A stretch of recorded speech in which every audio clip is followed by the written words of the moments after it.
Hey everyone, Jeff here from Bruiser Conversions. I want to introduce everybody to our new Instagram site, which is 8HP Swaps. On that site and through Bruiser Conversions, we're going to start educating everybody on the 8HP running with Hemis and LTs and LSs. So before you is a wiring harness for the engine and a wiring harness for the body side. Here at Bruiser Conversions, we've developed a new system that does not require parasitic devices to operate your Gen 3 Hemi and your 8HP 70, 75, 85, 95, even the 100.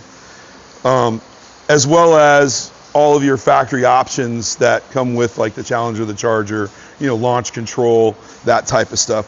You've also got e-clutch capability.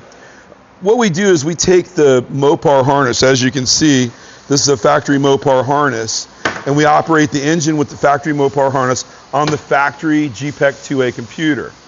At the same time, we also operate the body control side of the harness for the instrument cluster, the onboard diagnostics, your fuel pedal. You got a 2-inch bulkhead rubber bushing that goes through the firewall. Everybody that knows anything about Mopar knows what a star connector is. This is where you pick up all your CAN. So basically this is a standalone system that operates the 8HP with the GPEC2A as well as the Gen 3 Hemi on a factory controller. So this is a game changer, guys. I want you to really get your arms around this. We no longer use parasitic devices at all to operate our 8HPs. When I say parasitic devices, that's a device other than the factory computer that the transmission came with to operate the system. So we've spent the last 18 months perfecting this system. Anybody that knows anything about Bruiser Conversions, we're all about factory orientation. We're all about being able to do factory diagnostics. We don't want to have parasitic devices that change the information that runs on the CAN in order to operate the vehicle and also communicate with you about the problems that the vehicle is having. Because let me tell you something, all vehicles have a problem. The easiest solution is to be able to go straight to the CAN, find out what the problem is, and fix the problem Johnny on the spot. Because we're talking about all factory items here. Everything that you see before you on this table, with the exception of slight modifications to the body control harness, is a factory setup from Chrysler. We love the Mopar product. It's very well built. We've been utilizing this pretty much the same schematic, with the exception of operating the body control module and the other ABS module and everything else that's on the vehicle that this no longer operates or needs to see to operate, for that matter. But we've been dealing with the 8HPs as well as the GPECs for almost 18 years now.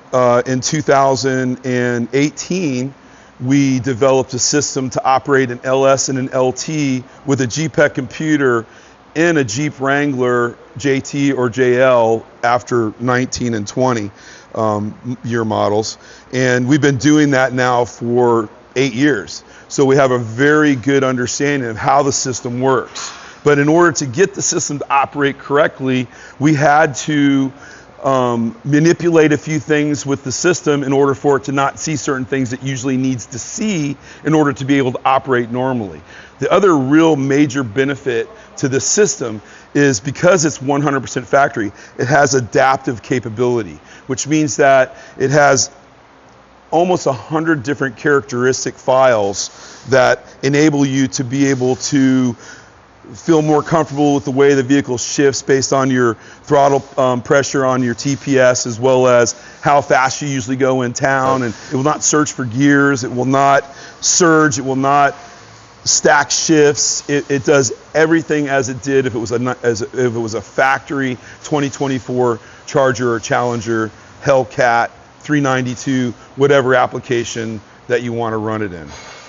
So that being said, I'm a Jeep guy. I've been building Jeeps for almost 40 years. And, I've been into hot rods the entire time. My career is just really basically overall automotive.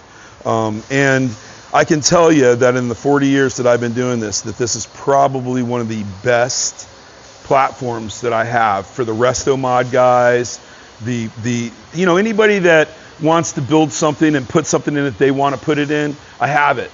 I got it for you. And that's not just on the Gen 3 Hemi, that's also on LTs and LSs. Get with us. Let's go over some details. Send you out a kit, check it out, give us some feedback.